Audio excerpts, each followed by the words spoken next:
Welcome to Tidbit Talkin. This series is just spewing out assorted thoughts about boatloads of entertainment media. Some ideas are serious, others not so much. There will be spoilers for the series currently featured, but generally only vague references to any other connected ones in a shared universe. Now, with all that out of the way, here we go.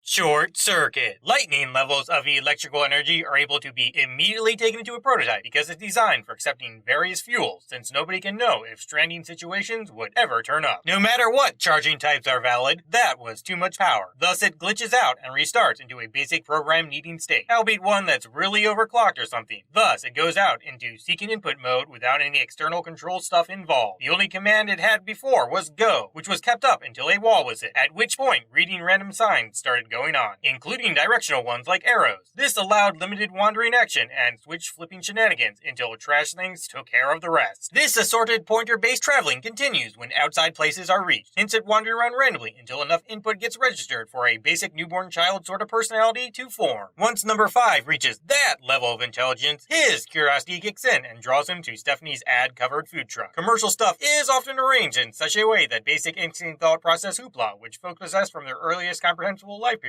is taken advantage of, especially when it comes to selling truly vital stuff like digestive system pleasers. Say robots are designed in a way that physically allows for jumping because they may need to occasionally avoid landmines. Even if they could potentially survive the blast, staying away from such things would be useful so stealth gets all kept up and whatever. 5 takes a bit to start firing during dangerous dock junk because he's deciphering what his laser can hit without damaging any life forms. Not quite Johnny yet programmed himself to be all self-reboot capable if powers readily available because learning about sleep made him wonder what stopping and automatically starting up again later feels like. Robotic input-seeking buddy switches off baseball and or news reports and goes right to music enjoying because, on top of this song playing when he met his precious Stephanie, processing those first two things info kinda sucks without full context. Later, John V can predict when/where zombie mutation jerkface will shoot because assessing enemy behavior and determining countermeasures was part of that war junk physical design focus going on during his manufacturing period. Number 4 didn't get deployed because Nova wants him held back in a modification-ready state somewhere so he can be the first one improved after all that unplanned field test crap currently going on gets done with. Also, he might be staying at the base to be extra security or what have you. The shoelace tying was simple gag payback for trying to mess with his wires. It's simply the closest he can come to doing something identical back without killing Newton. Nearly named Network Ninja came up with that whole double destruction death deal days ago when dwelling upon why his 4th sibling never showed up. Speaking of which, this crappy copy comes apart relatively easily because he knows military and Nova bozos will leave sooner if they get a visually satisfying moment to end their mission. That and this truck probably didn't have all the equipment necessary for finalizing a Saint model. Short Circuit 2. These number 5 toys' behavior was based on the data Ben glimpsed right after the original's lightning strike incident. Oh, and said dude's needing citizenship all of a sudden in this movie despite claiming he was from Pittsburgh and Bakersfield before. It could very well be that this claim was part of some sort of government-crafted cover story he was gifted while working for a company contracted to help out the military. Once that job went bye-bye, so did his legal status. The real deal arrived so fast because Ben called Stephanie and Newton immediately after Fred told him an address for that makeshift manufacturing facility. Johnny's suddenly all chummy with Benjamin because of stories from his other human male creator friend making him feel better about this dude. Also, he probably eavesdropped on conversations between the two fellows in order to verify said claims. Whether 500 megabyte memory refers to RAM or storage space, that seems like a really low amount for any robot that possesses human mental capacity mimicking and or surpassing capabilities. His info must all be stored as simple text, and things like the voice copying and song playing are done through synthesizers. No recordings or other typically larger files would be involved whatsoever. His all-purpose, absolutely cracks everything security remote control doodad must have been developed so he can make sure feds or whatever stay away from that nice Montana cabin home. There may even be some worry about number 4 coming around one of these days. Juan Cinco's all comfortable with Los Locos because a close-knit group of people hiding from the law reminds him of his own adopted family. Right when those two first broke in and tried being all intimidating, Johnny started developing a very scary security system that could definitely make it look like any intruders could easily die without actually causing fatal wound stuff. He's not familiar with the term droid, despite his love of entertainment media, because Steph and Newt won't let him watch any Star Wars flicks since they believe that rambunctious R2-D2 might be a bad influence. All that running and hiding made it so number Johnny 5 never encountered any pig Latin via lack of youngsters and their literature being around. Oscar is quite familiar with it because because of his own grandchildren and or the spawn of bank customers who can't be trusted away from their parents. All that backward speak during 70% fix time isn't just because of the damage. It's also the result of him trying to figure out that recently brought up pseudo language. Somewhat related, gold plating's installation isn't just some reward connected to hero mascot status achievement reaching junk. The precious metal just so happens to be a very good electricity conductor. Ben & Co. must see it as somewhat necessary, so their good friend has to worry about power failures much less in the future.